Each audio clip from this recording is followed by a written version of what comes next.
और प्यारे दोस्त, एक बात याद रख लेना, एक बात याद रख लेना, स्टडी से आप लोग क्यों कर रहे हैं? स्टडी आप इसलिए कर रहे हैं ताकि आप सक्सेस हो। इसीलिए कर रहे हो ना भाई? यस और नो? आप कहेंगे भैया बिल्कुल हम इसीलिए कर रहे हैं ताकि हम सक्सेस मिले। ये सक्सेस मिलती किसको है? सक्सेस किसको मिलती है? सक्सेस उसको मिलती है जो अपना क्या पूर्ण दे देता है। पूर्ण दे देता। पूर्ण देने का क्या मतलब होता है? पूर्ण क्या? इंटेंशन, मेहनत, देखना, लगन। तो किस्सा है महाभारत का, बहुत ध्यान से सुनो। आप सब जानते होंगे कि पांडव और कौरवों के बीच में तो जुए में पांडव किसको हार गए? द्रौपदी को हार गए। लेकिन द्रौपदी जिस कॉन्फिडेंस से उस सभा में पहुंची, इस कॉन्फिडेंस से उस सभा में द्रौपदी पहुंची कि भाई वहां पांडव बैठे हुए हैं और वो पंचकन्या जिसको एक अपने ऊपर गर्व था कि मैं किसकी पत्नी हूं? भीम की पत्नी हूं, अर्जुन की पत्नी हूं। जब सभा में पहुंची, सभा में पहुंचने पर जब दुशासन ने कटाक्ष किया तो उन्हें यह उम्मीद थी कि शायद अर्जुन गांडीवधारी मेरे लिए कुछ करेगा। लेकिन अर्जुन की गर्दन क्या है? ऐसी की ऐसी ही रह गई। उसने सोचा कि शायद भीम जो है ना, भीम ये गदाधारी, ये शायद सबके सिर फोड़ दें तो कुछ होगा। होपलेस हो गई। होपलेस मतलब कोई आशा नहीं रही। और जब कोई आशा नहीं रही तो फिर उन्होंने सोचा कि ये जो यहां गुरुवर बैठे हुए हैं, कृपाचार्य, द्रोणाचार्य, ये शायद कुछ करेंगे। कुछ नहीं किया, कुछ नहीं हुआ। तब उन्होंने एक अंश मात्र, जब साड़ी के एक छोर को पकड़ा दुशासन ने, उन्होंने थोड़ा सा भगवान को याद किया। मेरी बात को फोकस करना, क्या बोल रहा हूं मैं? थोड़ा सा भगवान को याद किया। और वो भगवान श्री कृष्ण उस समय थे द्वारिका में, और द्वारिका में रुक्मिणी के साथ खाना खा रहे थे, और खाने का निवाला सिर्फ उनके गले में गया और अटका रह गया। और गले में जब अटका रह गया तो रुक्मिणी ने पूछा कि क्या हुआ, कोई कंकड़ है क्या? बोला नहीं, कोई याद कर।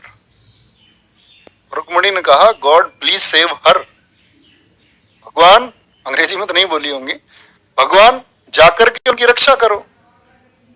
तो बोला नहीं, अभी पूरी तरीके से याद ही नहीं किया है।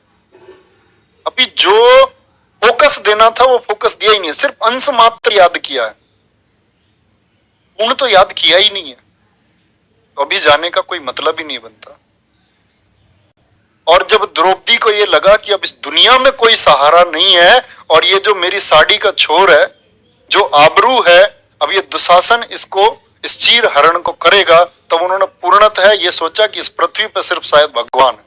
तो उन्होंने भगवान श्री कृष्ण को याद किया। और साड़ी का छोर क्या है? वो साड़ी फिर लंबी होती चली गई। उन्होंने मनन किया। द्रौपदी ने पूछा भगवान से कि भाई आपने एक पल जो ये देरी की है ना, ये शायद हमेशा के लिए देरी हो जाती, आप पहले क्यों नहीं आए? भगवान ने क्या कहा कि जो आपको मतलब पूर्ण भक्ति देनी थी वो पूर्ण भक्ति नहीं थी। तो भगवान हो और यही बच्चे स्टडी है, जब तक आप पूर्णतः अपना 100% नहीं दोगे ना, ये नहीं आएगी आपके पास। क्योंकि सरस्वती भी एक देवी है, उसी के पास जाएंगी जो अपना पूर्ण अध्ययन को देगा। ऐसा नहीं जो ये डिसबैलेंस बैलेंस बना रहे हैं, हाँ सब कुछ चल जाएगा, पढ़ाई भी हो जाएगी। नहीं, पढ़ाई हो सकती है, एक स्तर तक आप कामयाब हो सकते हो, group D level, group C level की नौकरी आप पा सकते हो, लेकिन बहुत ज्यादा कामयाब नहीं हो सकते जब तक आप अध्ययन को क्या नहीं मानोगे, सर्वोपरि नहीं मानोगे, अपना सब कुछ नहीं दे दो। थोड़ा सा ध्यान, थोड़ा ज्यादा ध्यान नहीं, पूर्ण ध्यान, सब चीजें इसी से प्राप्त होती है। ऊपर वाला, भगवान, आपका ज्ञान, सब कुछ इसी से प्राप्त होगा जब आप अपना सर्वस्व दे दो।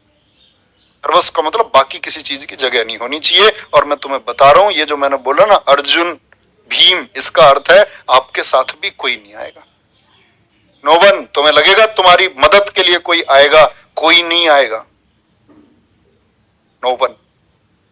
आप कामयाब हो गए या आपने क्या बोलेंगे, उस भगवान को प्राप्त कर लिया। भगवान से मतलब उस ज्ञान को आपने प्राप्त कर लिया, तो आप ताकतवर हैं, आपके साथ ज्ञान है, भगवान है आपके साथ, देवी है। जब देवी आपके साथ है तो आप सबसे मजबूत